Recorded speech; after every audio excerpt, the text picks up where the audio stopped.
الحمد لله نحمده ونستعينه ونستغفره ونؤمن به ونتوكل عليه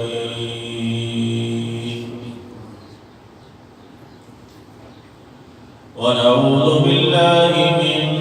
شرور أنفسنا ومن سيئات أعمالنا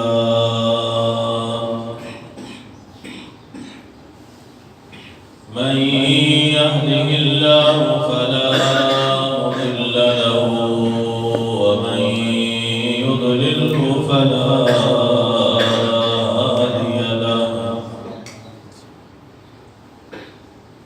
ونشهد أن لا إله إلا الله وحده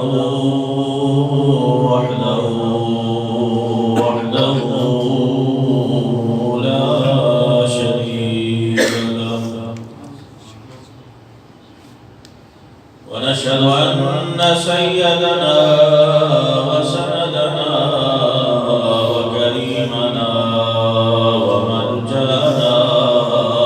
ومأوانا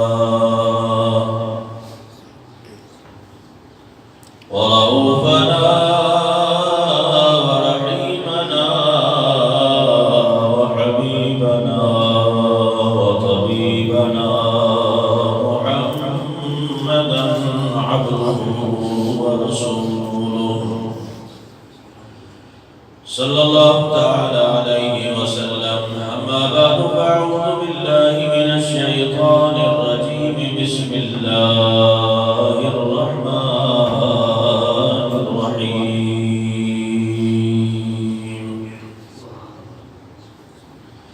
يا أيها الذين آمنوا كتب عليكم الصيام كما كتب على الذين من قبلكم لعلكم تتقون.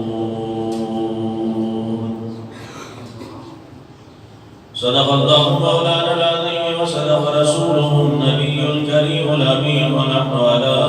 ذلك لمن الشاهدين والشاكرين والحمد لله رب العالمين.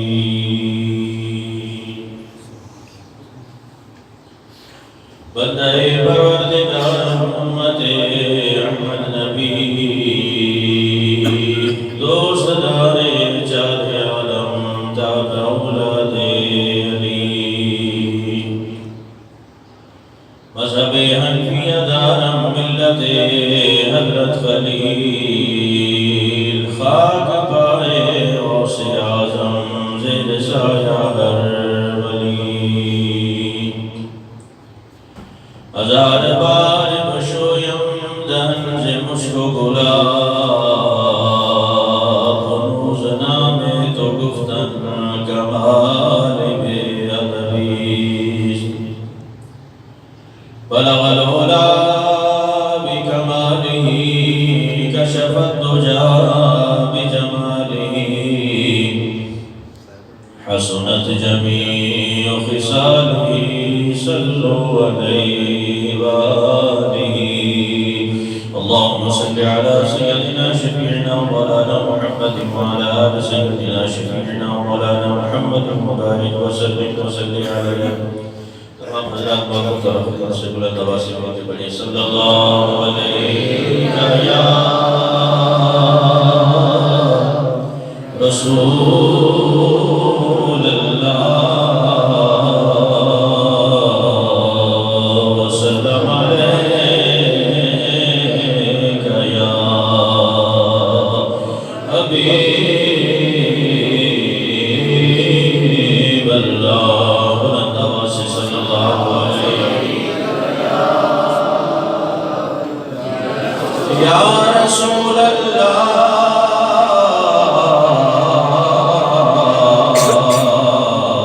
وسلم عليك يا حبيب الله. الصلاة والسلام عليك يا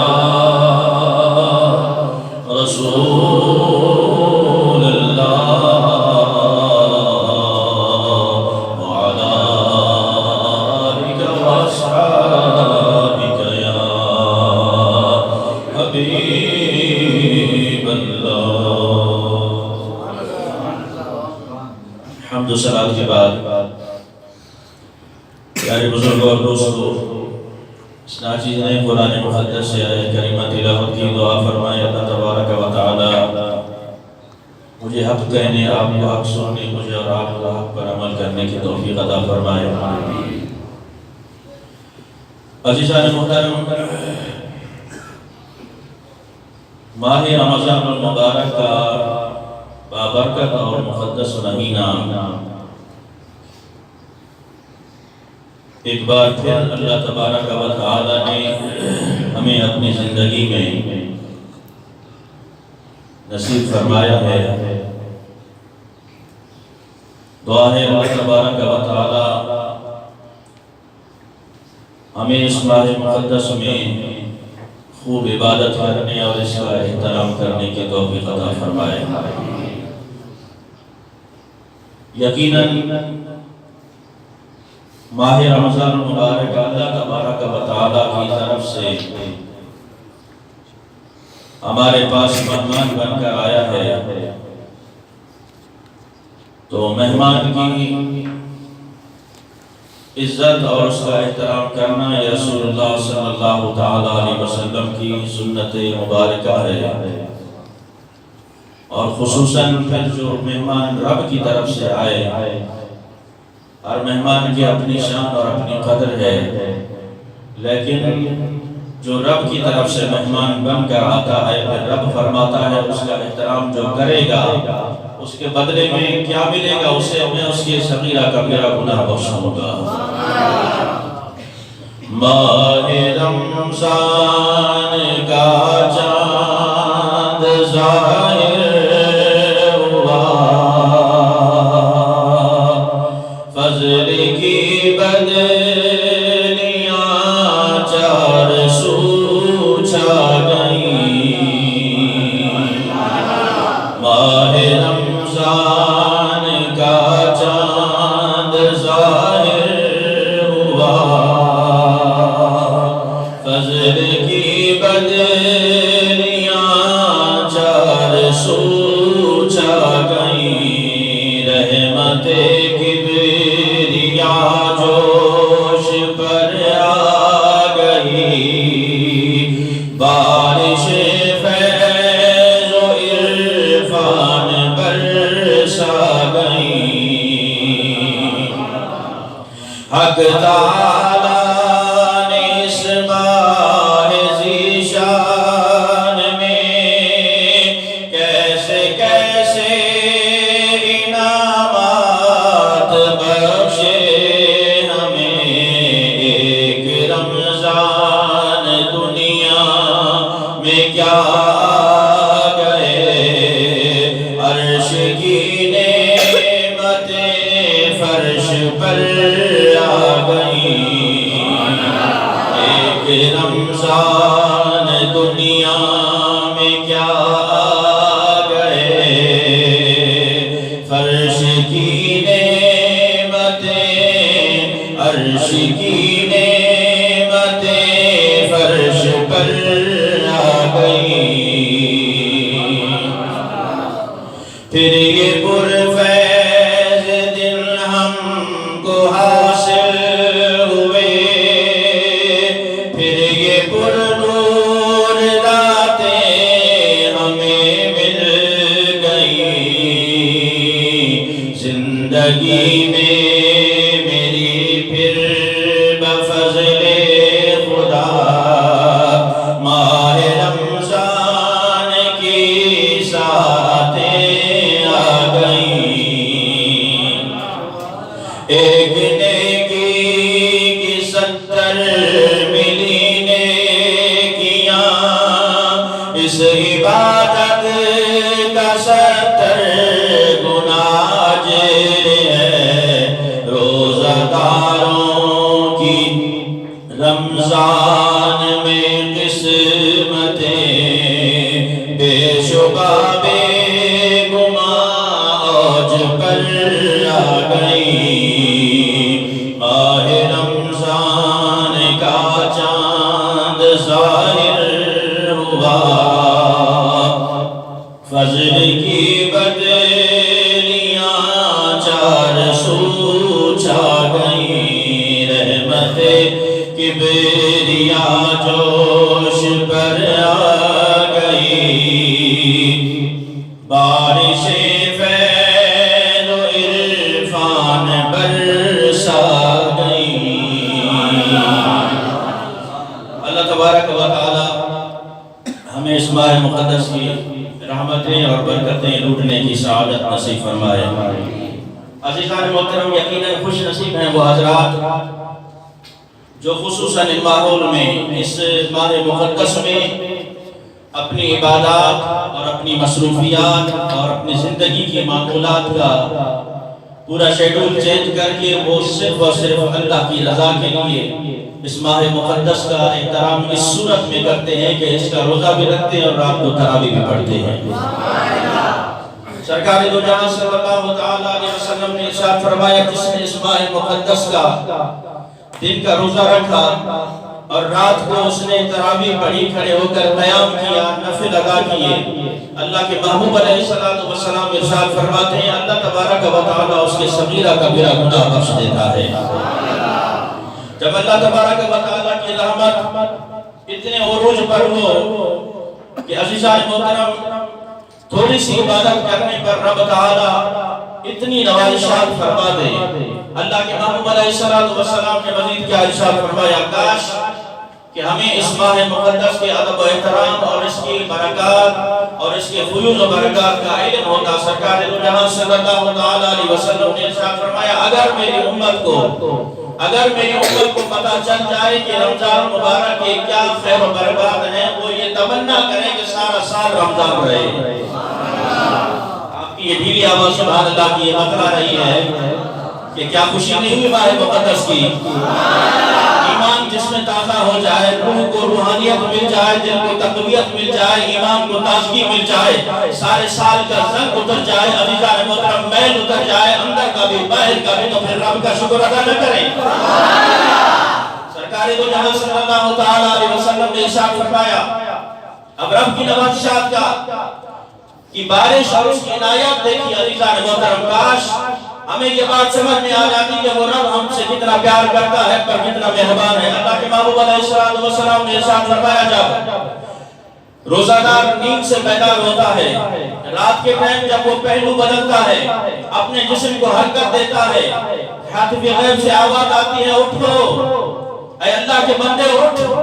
اللہ تبارک و تعالی کی عبادت کر بس وہ روزہ دار جب کھڑا ہوتا ہے بستر سے اٹھتا ہے بستر سے اٹھتے وقت اللہ کے محبوب علیہ السلام نے ارشاد فرمایا پھر بستر اسے دعا دیتا ہے وہ دعا کیا ہے اللہ کے محبوب علیہ السلام نے ارشاد فرمایا بستر دعا دیتا ہے مولا اسے جنت میں اعلیٰ بستر عطا فرما اسے جنت میں اعلیٰ بستر عطا فرما اللہ کے محبوب علیہ السلام نے ارشاد فرمایا پھر وہ چپل پہننے لگتا ہے جوتے پہننے لگتا ہے پھر جوتے رب کی بارگاہ میں التجا کرتے ہیں مولا اسے راہ مستقیم عطا فرما اسے صراط مستقیم عطا فرما ارے جس کا لباس دعائیں کر رہا ہو جس کے جوتے دعائیں کر رہے ہوں رات کا پچھلا پہر ہو پھر یہ دعائیں مل رہی ہوں تو پھر اللہ کے محبوب علیہ السلام نے ارشاد فرمایا جب وہ آگے بڑھتا ہے وضو کے لیے پانی اٹھاتا ہے پھر وہ پانی وضو کا برتن اس کے لیے دعا کرتا ہے اے میرے مولا اس کے صغیرہ کبیرہ گناہ معاف فرما عزیزان محترم ماہ رمضان مبارک کی ساعتوں کو یوں بے جا فضولیات میں صرف کرنے والوں ماہ رمضان مبارک کہ اس مبارک ساعتوں کو میں ان سے مخاطب ہوں جو اس کی ساعتوں کو ضائع کرنے والے ہیں مجھے اور آپ کو اللہ تبارک و تعالی نے اگر یہ سعادت بخشی ہے ہم اس پر جتنا شکر ادا کریں کم ہے جتنا شکر ادا کریں کم ہے لیکن دعوت ہے ان لوگوں کے لیے جن کے نہ معمولات بدلتے ہیں نہ زندگی کی مصروفیات بدلتی ہیں ماہ رمضان مبارک آ بھی جاتا ہے ان کی معمولات یہی رہتی ہیں ان کی مصروفیات یہی رہتی ہیں یاد رکھو اللہ کے محبوب علیہ السلام کی اگر اس پر بڑی نوازشات ہیں تو اس پر وعیدیں بھی ایسی ہیں خدا کی قسم اللہ کے محبوب علیہ السلام نے ارشاد فرمایا جس نے ماہ رمضان مبارک کا ایک روزہ گیا قضا کیا سال بھر اس کی قضا واپس نہیں لوٹا سکتا بلکہ زندگی بھر اللہ کے محبوب علیہ السلام نے ارشاد فرمایا جس نے ماہ مبارک کا ایک روزہ قضا کر دیا زندگی بھر اسے واپس نہیں لوٹا سکتا۔ آج ہمیں اللہ تبارک و تعالی نے موقع عطا کیا ہے، اللہ تبارک و تعالی نے ایک بار پھر ہمیں زندگی میں یہ ماہ مبارک نصیب فرمایا ہے۔ عزیزان محترم، خوب کھل کر عبادت کیجئے، زندگی کا کوئی پتہ نہیں آئندہ یہ ماہ مبارک نصیب ہوتا ہے کہ نہیں ہوتا۔ اگر ہم ہر نماز کو، ہر روزہ کو، ہر عبادت کو اپنی زندگی کی آخری عبادت سمجھ کر یہ ادا کر لیں کہ اس کے بعد پھر مجھے موقع ملتا ہے کہ میں سجدہ رہ ہو سکتا ہوں کہ نہیں، اس کے بعد مجھے موقع مل سکتا ہے کہ میں دوبارہ روزہ رکھ سکوں گا کہ نہیں، اس کے بعد مجھے کیا پتا کہ زندگی کے اگلے سال میں یہ ماہ مبارک نصیب ہوتا ہے کہ نہیں۔ اگر یہ چیزیں ہم اپنے ذہن میں بٹھا لیں عزیزان محترم، پھر دیکھو کہ عبادت میں کیسا مزہ آتا ہے، روح کیسے تازہ ہوتی ہے، پھر روزہ رکھنے میں کیسے عبادت مزہ محسوس ہوتا ہے، اور قرآن کی تلاوت میں کیسا شعور محسوس ہوتا ہے۔ اللہ کے محبوب علیہ السلام نے ارشاد فرمایا جب وہ روزہ دار وضو کے لیے آگے بڑھتا ہے وہ وضو کا برتن دعا کرتا ہے میرے مولا اس کے صغیرہ کبیرہ گناہ معاف فرما۔ جب عزیزان محترم یہ ساری رحمتیں چھما چھم اللہ تبارک و تعالیٰ کی طرف سے برس رہی ہوں، اللہ تبارک و تعالیٰ کی طرف سے برس رہی ہوں، تو پھر یاد رکھیے عزیزان محترم ہمیں ان ساعتوں کو لوٹنا چاہیے، ہمیں ان ساعتوں کو، ان مبارک ساعتوں کو، گھڑیوں کو حاصل کرنا چاہیے۔ اس کا ایک ہی حل ہے کہ ہم اس ماہ مقدس کا خوب احترام، اس عقیدہ کو محبت سے کریں، اس عقیدہ کو محبت سے کریں کہ سرکار دو جہاں صلی اللہ تعالیٰ علیہ وسلم نے ارشاد فرمایا کہ کل قیامت کا دن ہوگا، رمضان مبارک کا یہ مہینہ ہے کہ خوبصورت شکل و صورت میں آئے گا، خوبصورت شکل و صورت میں آئے گا، حسین و جمیل صورت میں آئے گا، اور رب کی بارگاہ میں سجدہ ریز ہو جائے گا۔ رب فرمائے گا مانگ رمضان